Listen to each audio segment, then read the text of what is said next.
Eu queria falar hoje um pouquinho sobre o trabalho, não somente do grupo de violoncelos, mas está ligado com o meu trabalho em pesquisa aqui na UFMG, na música brasileira para violoncelo, para conjunto de violoncelo, e também a gente faz umas pesquisas em peças solos. Então, eu vou falar um pouco sobre isso. Primeiro, eu queria apresentar o grupo. Um integrante que não vai tocar hoje, mas que está na plateia, escolheu esse nome maravilhoso. E a gente ficou alguns semestres nos chamando só de grupo de violoncelos, mas é muito prosaico. Então agora somos groovy. Os integrantes do grupo, o grupo de violoncelos, agora é uma matéria. Eu entrei na UFMG faz 3 anos e 2 anos atrás virou uma matéria. Então os alunos passam e recebem uma nota, mas também é um projeto de extensão, que significa que a gente tem uma obrigação, um papel em levar o grupo para fora da universidade e também permitir que outras pessoas participem. Então, por enquanto, os integrantes do grupo são todos alunos ou recém-formados, mas tem essa proposta de eventualmente fazer projetos com outros cellistas em Belo Horizonte, na região.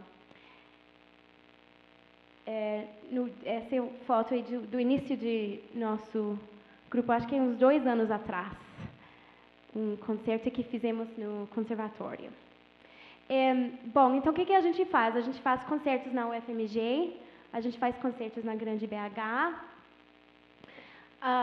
Uma coisa que eu tenho tentado priorizar esse ano, e no ano passado e esse ano, são colaborações com professores e músicos de outras instituições, de outras cidades, até de outros países. Então, cada vez que vem alguém para a UFMG ou até para Minas Gerais, eu fico em contato, eu falo, vamos fazer uma coisa? E normalmente eles gostam. Então, alguns de nossos colaboradores recentes têm sido Miguel Rocha, que é o professor em Portugal, professor de violoncelo. Azie Polo, que é um grande solista, ele dá aula no País Basco e agora começou a dar aula em Lucerne, na Suíça. Aí ele veio tocar com a Filarmônica e aproveitei. Então, ele trabalhou um pouco com a gente. A Meredith Blackwell é uma professora dos Estados Unidos que veio trabalhar com a gente e ela lecionou num curso que organizei no ano passado em pedagogia de cordas. Então, ela ficou uns 10 dias com a gente. Hugo Pilger, professor no Rio, que também tem uma vida de colecionando e tocando música brasileira. E esse evento com o Hugo em abril deste ano foi muito especial, porque a gente fez um programa junto com ele. Ele tocou uns solos e depois a gente fez umas peças junto com ele no conservatório. Foi um concerto muito legal e expus meus alunos a outros repertórios, então ajudou a gente na coleção de peças que a gente não conheceu antes. E tem uma peça no programa do concerto de hoje que ele trouxe para nós, uma peça de Ernst Mahler. Bom, como professora aqui na escola, eu tenho vários papéis, tem várias áreas nas quais a gente atua. Tem o ensino, né, obviamente, o ensino dos meus alunos. Tem a extensão, então projetos que levam o conhecimento que está desenvolvido aqui dentro da instituição para fora da universidade. Então, um papel importante para nós que trabalhamos na cultura, que cultura realmente é uma área que tem que existir em todos, né, as partes da sociedade. Não dá para a gente só fazer cultura aqui dentro da universidade. Então, a gente tem essa obrigação de levar para fora da instituição. E também pesquisa. E para nós músicos que gostamos de ficar no palco, essa questão de pesquisar sempre traz um problema. Pesquisar significa que eu preciso ficar lá na biblioteca lendo coisas, quando o que eu mais gosto de tocar música, mexer com cultura, tocar com outras pessoas. É muito importante que nós músicos nós definimos nossa pesquisa por o que a gente faz, para o enriquecimento do conhecimento que a gente precisa para fazer isso. Então, uma pesquisa poderia ser um livro, sim, mas também poderia ser entrevistas com professores, poderia ser aulas que eu faço fora da universidade. No caso do meu projeto, a gente faz uma pesquisa para colecionar, encomendar e tocar, gravar, apresentar música brasileira. E, eventualmente, de escrever sobre isso para divulgar o que está sendo feito.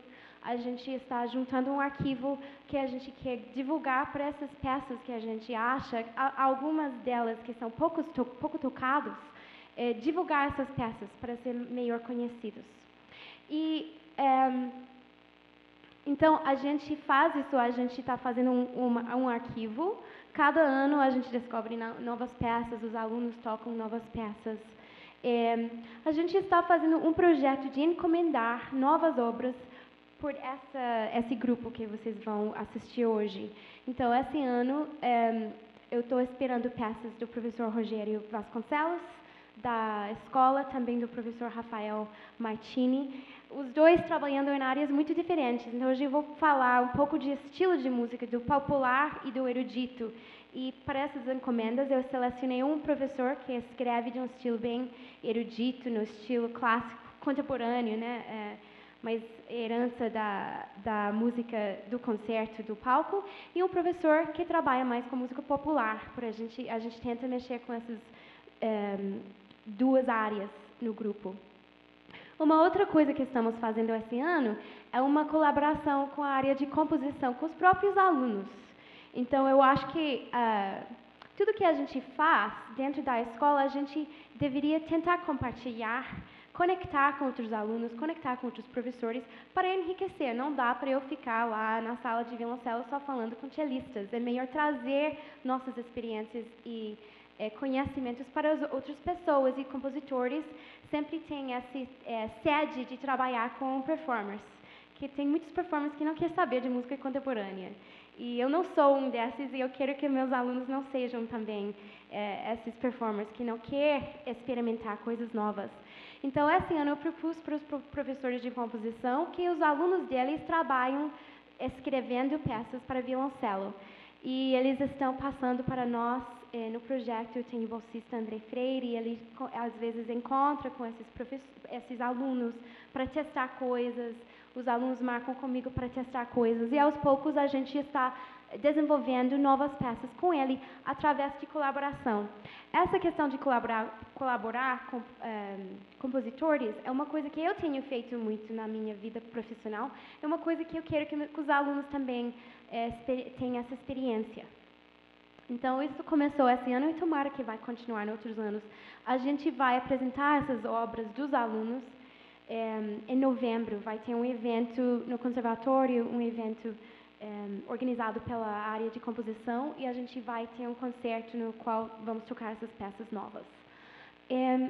E também a gente está fazendo um processo de gravação para ter um recorde de nosso trabalho, para ter gravações. Muitas vezes, quando a gente descobre uma nova peça, a gente quer ouvir como que é, e às vezes não tem gravação, especialmente de peças que não são tão tocadas, não façam parte do repertório mais comum. Então, eu achei importante a gente fazer isso com a ideia, eventualmente, em fazer um CD do grupo. Grupo bonito. Aqui tem Hugo Pilger, esse é de nosso concerto de abril, tocando músicas brasileiras, conservatório. E aqui eu queria mostrar porque que a gente também se diverte. Então, tem muitos motivos para tocar no grupo de violoncelos. Aqui, a gente fez um concerto em Sarzedo, no projeto em Sarzedo. Como chama, Thalita, o projeto? Projeto de música de Sarzedo. E aqui, é difícil de chegar, mas a professora Meredith, dos Estados Unidos aqui, a diretora do projeto, eu com minhas filhas, vários alunos, todo mundo feliz, porque a mãe da Thalita fez um almoço maravilhoso, a gente estava com barriga cheia, o concerto já tocou, então é importante que a gente se diverte também. Bom, eu queria falar um pouquinho sobre o grupo, porque eu acho importante fazer esse trabalho de grupo de violoncelos. Primeiro, tem muitas coisas importantes do tocar que os alunos vão precisar desenvolver e levar para frente nas vidas profissionais deles, que não dá para treinar sozinho, nem sozinho na aula. Então, questões de afinação em grupo, qual que é seu papel, a gente está tocando um acorde, tem a estrutura harmônica, qual que é a minha nota dentro dessa estrutura, como que eu vou afinar com o colega. Às vezes eu toco perfeito sozinha, mas se eu não consigo tocar bem com o colega, isso não vai me ajudar na minha vida profissional, né? Então, afinação, articulação, fraseado, trabalhando essas coisas em grupo para estender um pouco o trabalho que eles façam nas aulas particulares. Uma outra coisa que eu acho muito importante, o entendimento de estilo musical. E é uma coisa que eu queria ressaltar um pouquinho hoje no concerto. A gente tem centenas de anos de música escrita que a gente toca e tomara que vai ser centenas de anos de música para frente para a gente tocar. E essa música, essa tradição não é estático, vai desenvolvendo. Mais que a gente sabe, mais que a gente conhece como que foi na época barroco, não que a gente vai, de repente, poder tocar igual os barrocos, mas ter um conhecimento de como que era tocado, quais eram as ferramentas, como lidar com esse estilo, ajuda a gente a descobrir a beleza, a estrutura, como funciona essa música, porque é uma linguagem bastante diferente do que a linguagem de uma peça escrita hoje, né? Uma peça e também essa questão de música popular, música que tem uma tradição, ou seja brasileira, ou seja americana. Acho importante a gente ter essa experiência de estilo. E tocando no grupo, a gente faz, além de peças originais para violoncelo, a gente faz arranjos. Então, isso abre a possibilidade de experimentar outros tipos de música, que às vezes na sua aula individual você não faria.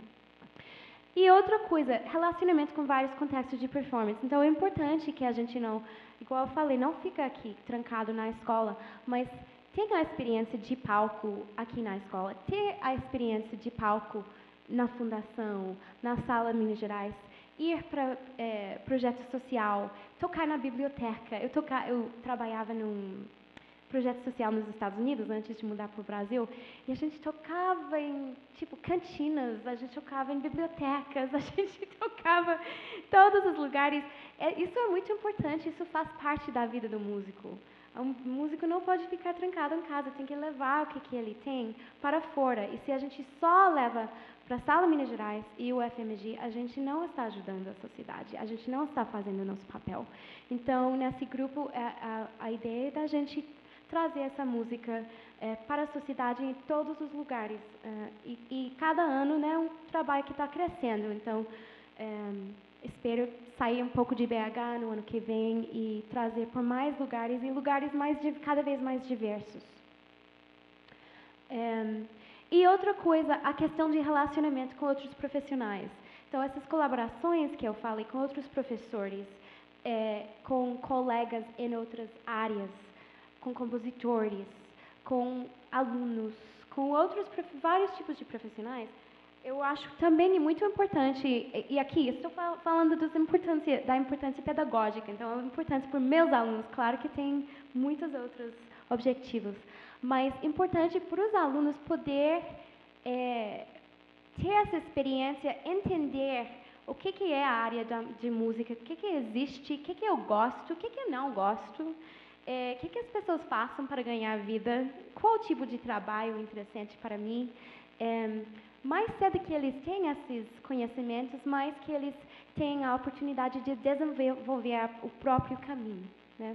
Então, além do prazer de trabalhar com o outro, de colecionar ideias de outras pessoas e não ficar só ouvindo os mesmos professores, mas ter um pouco uma visão como funciona, né, o mercado, o mundo, a vida do profissional. Eu coloquei alguns pequenos trechos, eu acho que esse primeiro é um trecho falando de estilo, de um concerto que fizemos no ano passado com o professor Miguel Rocha, do Portugal. É um arranjo do concerto por 2 violoncelos do Vivaldi, com arranjo por grupo de cellos com 2 solistas. E eu e Miguel éramos os solistas. Então, eu queria só mostrar um pouco, depois vou mostrar uma coisa mais popular mais, não é popular, mais contemporâneo, brasileira, para ver um pouco o tipo de coisa que a gente tem acesso nesse grupo. Então, vê assim.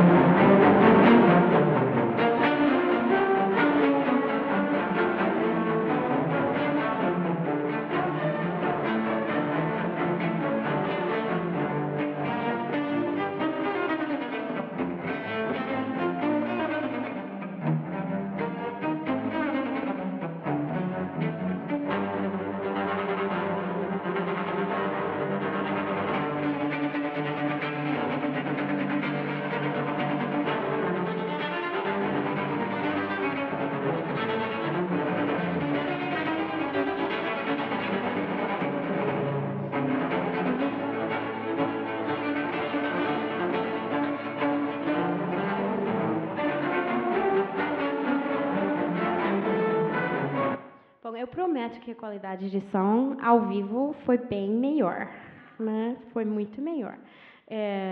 Foi a impressão de rádio dos anos 20, né? 20, né? E outro exemplo de um projeto, de um repertório, um arranjo de uma peça por fagote, Ciranda de 7 notas, que a gente tocou e gravou no ano passado, tocou várias vezes.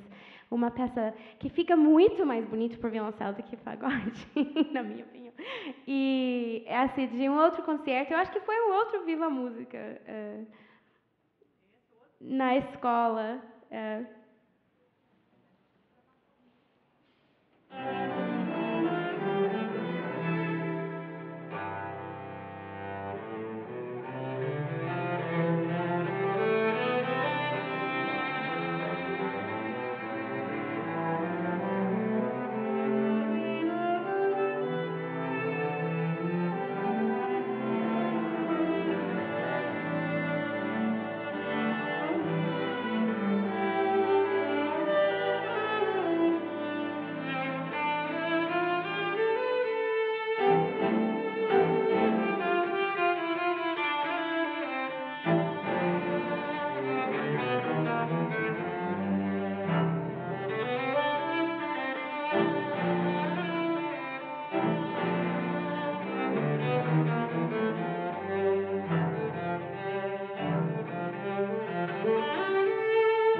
Agora, só uma coisa para chamar a atenção. Você vê que, como é um grupo do mesmo instrumento, essas questões que eu falei de afinação, de articulação, tem que ser muito igual. Então, como num quarteto de cordas. Então, realmente, a experiência de tocar num grupo assim é muito diferente do que tocar numa orquestra, onde você tem que juntar com o seu colega, mas a flauta, a clarinete, os outros instrumentos têm um outro timbre, tem outro tipo de mistura. Então, isso é um muito bom treino para o ouvido do músico.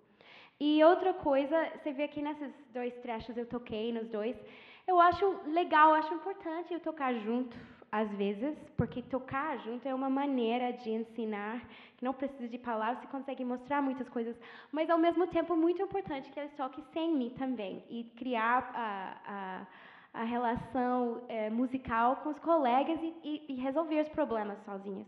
Então, hoje, eu vou tocar uma peça com eles, mas o restante é só o grupo de cellos. Então, tentamos trocar, fazer as 2 coisas.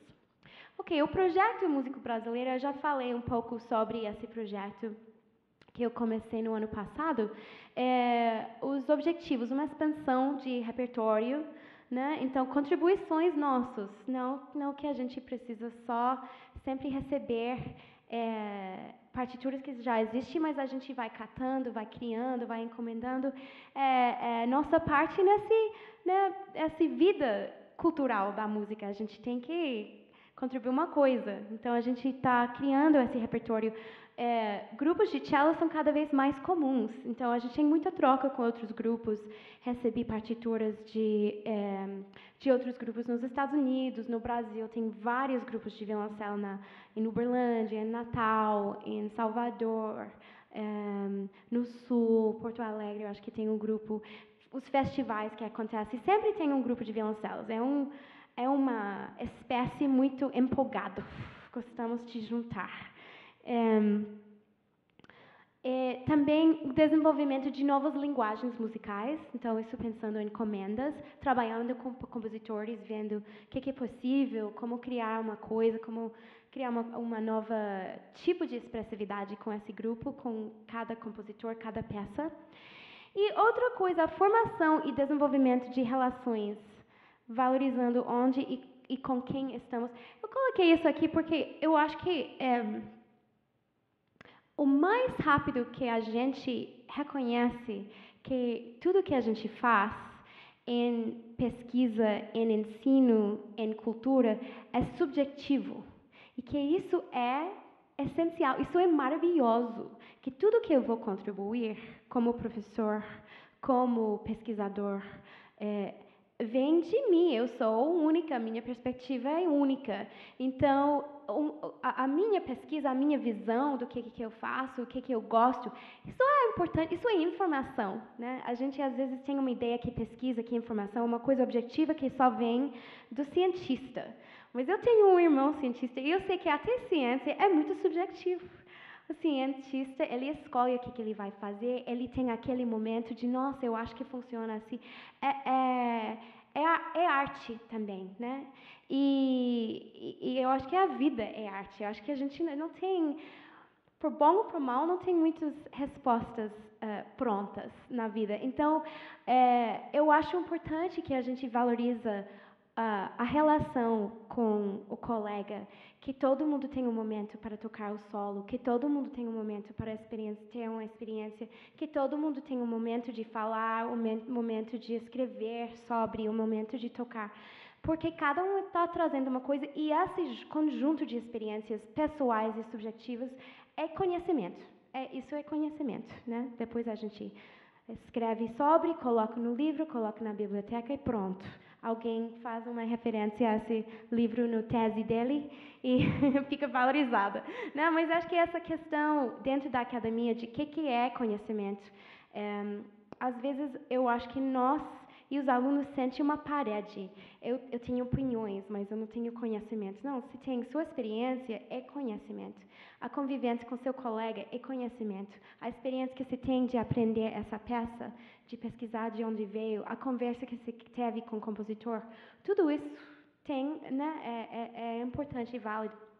Então, é por isso que eu acho tão importante as trocas com colegas, as experiências diferentes, da gente sair um pouco da sala de aula. E depois de às vezes, dar a chance, né, aos poucos, dos alunos de escrever sobre, de desenvolver ideias sobre repertórios que eles querem tocar, que eles querem trazer para o grupo, né, para realmente ser um palco para os individuais, que são os integrantes. E isso vai mudando todo ano, né? Ok. Agora, eu queria falar um pouquinho, nessa segunda parte da palestra, sobre a questão de estilo no repertório que a gente faz e as peças que vamos tocar. Eu acho, às vezes parece engraçado que uma americana vem para o Brasil tocando violoncelo, aí entra para ser professora e começa uma pesquisa na música brasileira, né?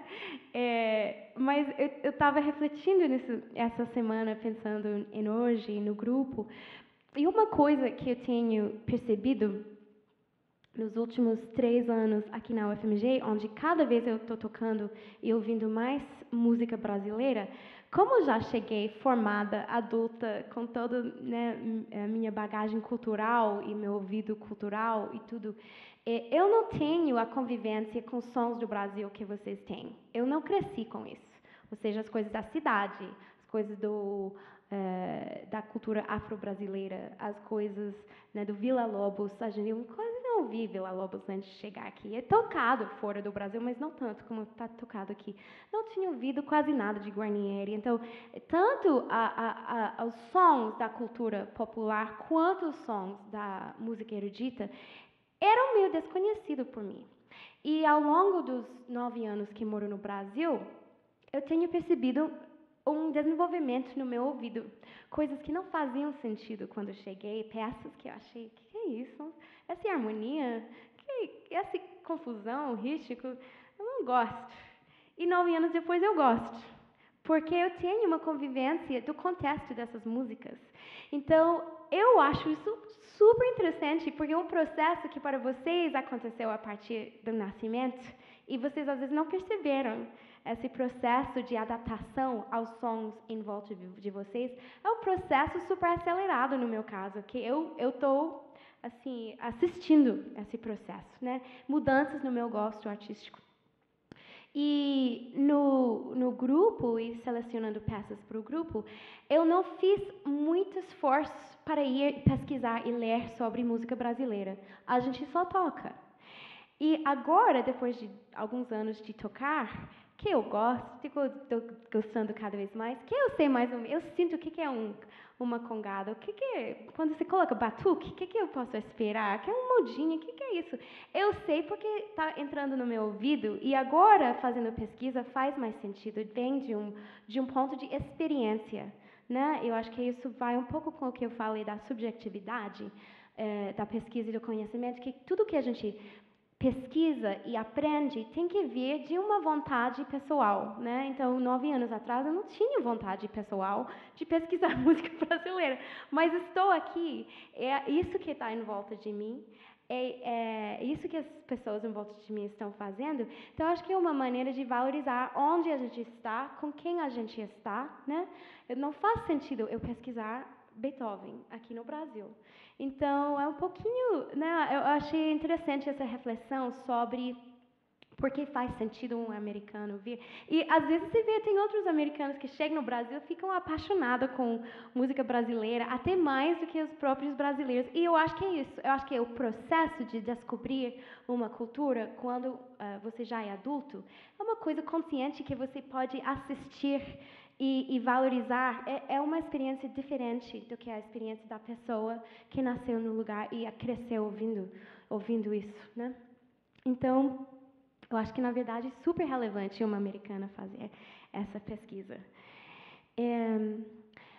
Dentro do repertório que a gente está fazendo e colecionando, tem peças da tradição europeia. Então, tem peças que realmente vêm mais do mundo do violoncelo, que os portugueses trouxeram, e peças que teriam, né, raízes mais na música europeia.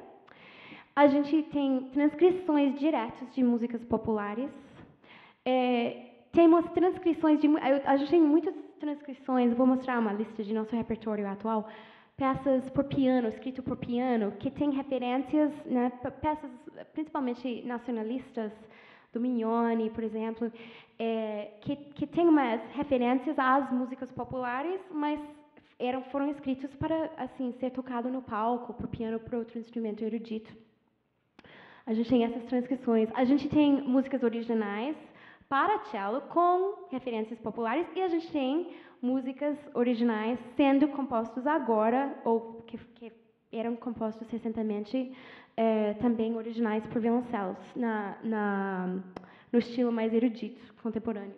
Então, eu coloquei aqui uma lista, pensando no aluno e a experiência de estilo. Cada um desses tipos, dessas categorias, e provavelmente tem mais, requer um outro tipo de abordagem, um outro tipo de, né, como tocar, qual que seria apropriado nessa peça e menos apropriado na outra, né? E isso é uma aprendizagem sobre estilo, como conviver com cada estilo de música. Então, só para vocês terem uma ideia, e eu acho que os alunos vão ficar impressionados com a lista das peças que tocamos nos últimos 2 anos e meio, 3 anos. A gente, então, primeiro aqui, uma música popular, transcrição por violoncelo, uma peça de piano. Essa peça escrita para o palco, para o instrumento erudito, clássico, mas com referência a uma tradição popular, né, popular brasileiro. O Choro Seresteiro, que vai ser tocado hoje, que a Vanilce vai falar sobre. Peças de Mignoni, Modinha, Quatro Danças Brasileiras. Modinha foi escrito por violoncelo e piano, e as Quatro Danças, uma peça de piano. Os nomes das quatro danças tem Machichando, tem Congada, tem... Me ajudam, vocês que tocaram. Tem uma maracatu e tem mais um movimento. Então, realmente, referências na música popular, né? Mas por Mignoni, que era um compositor clássico brasileiro no estilo nacionalista. Peças por Villa-Lobos, Baquianas, escrito originalmente por violoncelo, que vocês vão ouvir hoje, primeira Baquianas na série dele. Ciranda de sete notas, que foi escrito por fagote com orquestra de cordas, e Lenda do Caboclo, que era para o piano. Então, você vê que tem algumas coisas mais populares, depois um monte de coisas com essas referências populares, né? Não vou falar sobre tudo. Aqui, Roberto Vittorio, a gente vai tocar 2 movimentos de uma peça. Essa eu diria que é mais na tradição erudito contemporânea, que não tem tanto esse sangue brasileiro, embora seja brasileiro porque quem escreveu é um músico, compositor brasileiro que dá aula em Mato Grosso. Ele escreveu para um grupo de cellos no Rio nos anos 90. Também o Silvio Ferraz, um compositor de São Paulo. É uma linguagem muito contemporânea, esse duo. E os encomendas. Então, realmente tem uma gama de estilos muito diferentes para a gente entender, treinar, praticar e apresentar, né? Eu acho que estou... Como que eu estou de horário, Luciana? Eu estou sem relógio aqui. 6? Tá. A gente tem... Tá. Mas não começa 6h10 o concerto? A gente vai...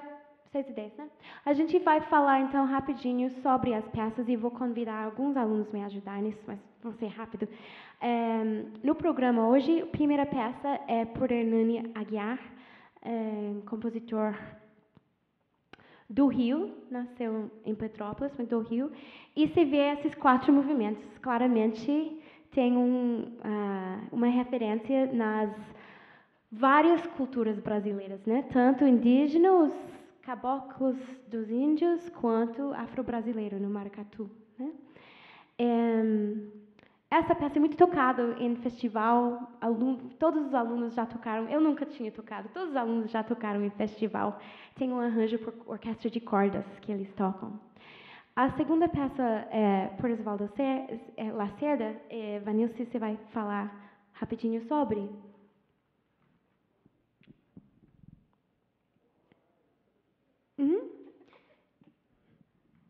Olá, boa tarde. Então, o Choro, eu vou falar um pouco, na verdade, da minha impressão assim, sobre a peça, rapidinho. Ao meu ver, é uma peça mais que se aproxima mais assim, do universo da música popular. Porque vocês vão ouvir no concerto, o Rafael e o André vão tocar, que um dos cellos fazem uma linha muito, muito característica do violão de 7 cordas, que é muito presente, né, assim, no grupo de choro, e é uma linha de baixo que soa um pouco improvisada. Então, é muito característico, muito fácil de observar. E o outro cello faz uma linha melódica muito lírica, é um pouco sentimental, que me faz lembrar assim, das serestas mesmo, né? O choro seresteiro. Então, é muito legal ver essa aproximação da música popular. Acho que é rapidinho. Eu coloquei uma impressão subjetiva do seresteiro aqui. Tocado com cheiro de noite florida, tocando violão debaixo dos balcões das amadas. Falando de subjetividade, eu não resisti a colocar alguma coisa. Depois, Daniel e Thalita vão tocar uma peça de Hermeto Pascoal, um duo. E a gente não falou de improviso nos estilos, mas essa peça tem um pouco de improviso. Daniel vai falar um pouco sobre. Boa tarde. Então, esse duo do Hermeto Pascoal foi composto por um violoncelista grego que residiu no Rio de Janeiro 20 anos, chamado Dimos Goldaroulis.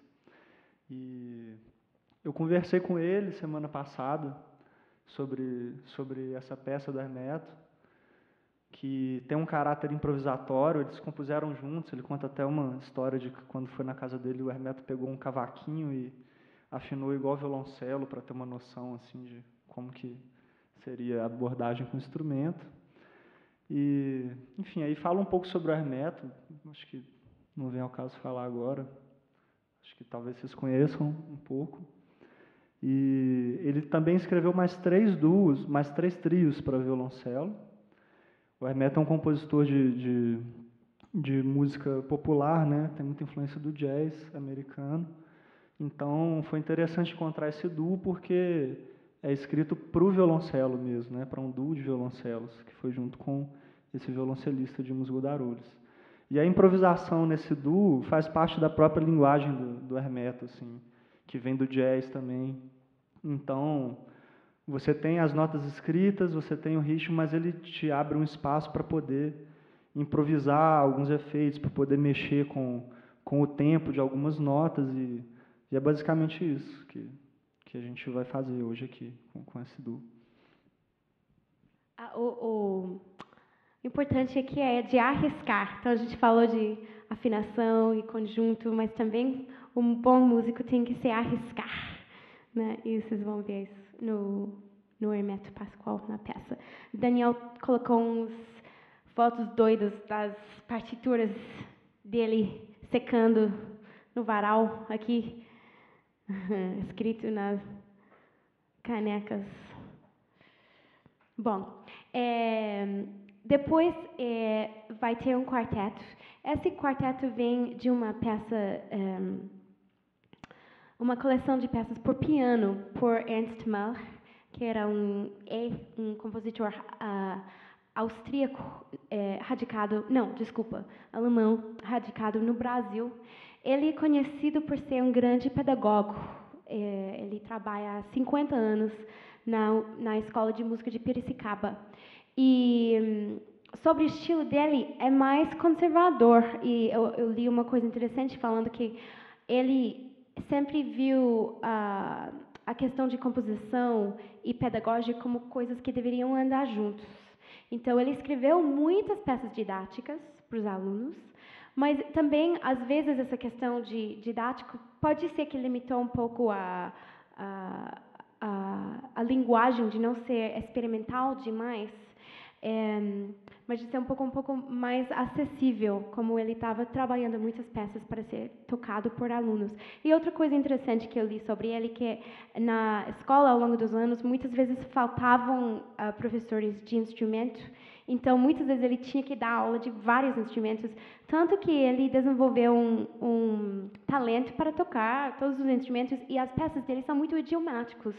Então, ele escreve bem por todos os instrumentos, porque conhece do tocar, não só da teoria.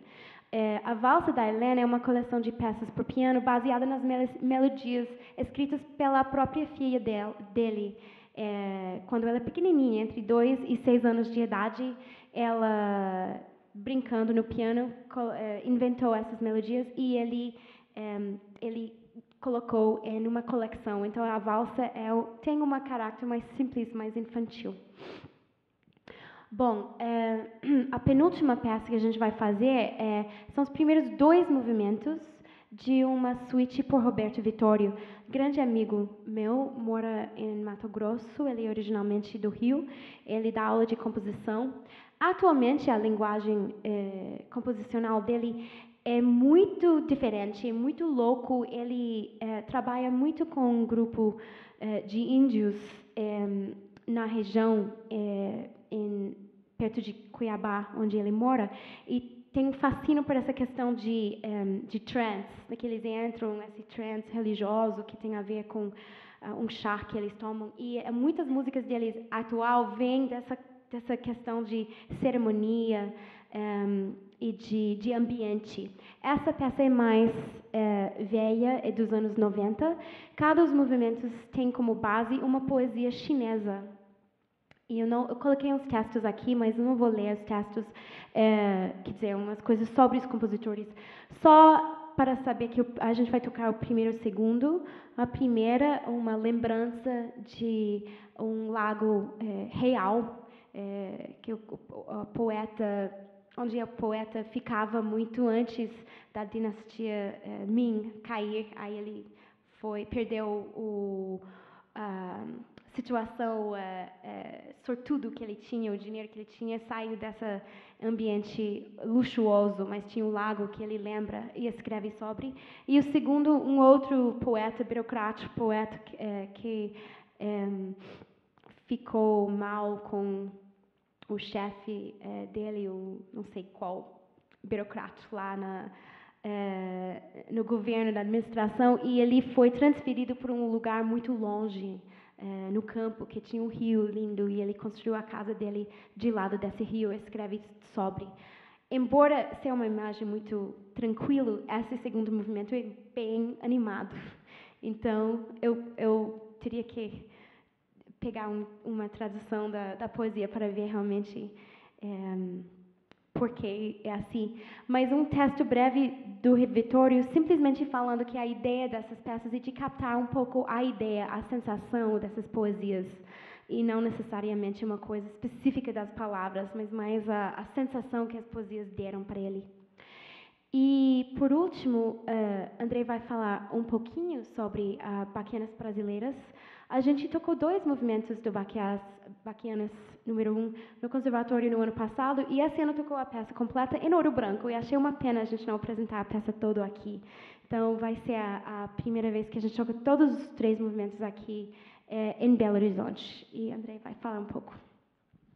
Boa noite a todos. Então, a gente sabe muito sobre Villa-Lobos, né, um dos compositores brasileiros mais importantes, e a relação que ele tinha com o violoncelo era muito importante. Ele era um violoncelista e escreveu muito para o instrumento. Ele tem 2 concertos, uma fantasia para violoncelo e orquestra, uma sonata, uma série de peças curtas para violoncelo e piano, a fantasia concertante para 32 violoncelos, mas eu vou voltar a falar dela depois. A série Baquianas, ao lado da série Choros, são as 2 séries mais famosas que ele compôs. Na série das Baquianas Brasileiras, ele tem um termo que usam, que eu gosto muito, que ele foi um diplomata entre Bach e a música brasileira. Ele juntou as 2 coisas, e a representatividade dele ter escolhido a primeira Baquiana para ser uma orquestra de violoncelos mostra a relação dele com o violoncelo.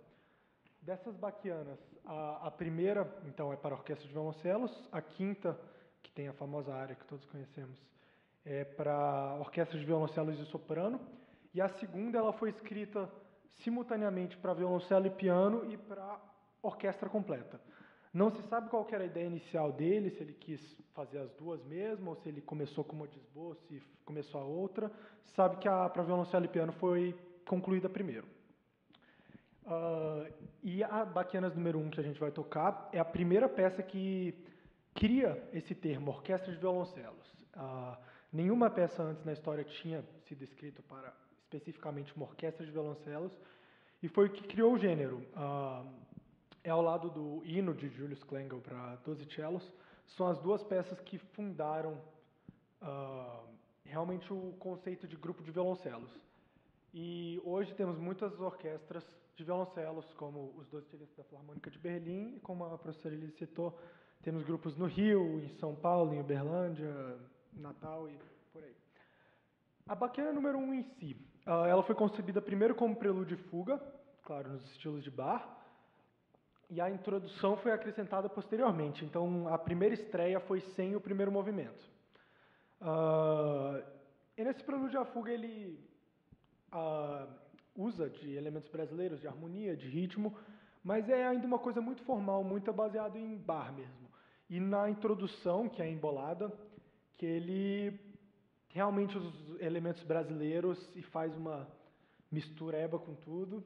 E então, Ele usa temas baquianos, né, temas que parecem que foram realmente escritos para órgão. Ele usa muito questão de diferentes oitavas, que remete à música de bar.